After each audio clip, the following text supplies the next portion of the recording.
Догуливаем последние теплые деньки осенние.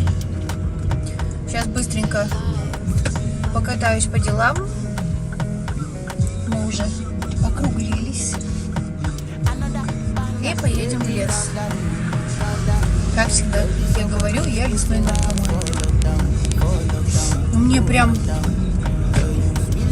не знаю, прям такой страх панический, что скоро зима, и практически 9 месяцев я не буду иметь возможность выезжать в лес. Кроме того, как по доступным местам, да, там доехать и просто постоять, посмотреть на природу. Я же люблю полазить, собирать все, что собирается, хотя оно мне в использовании, мало где нужно. То есть те же ягоды, морсы, лично я редко морсы.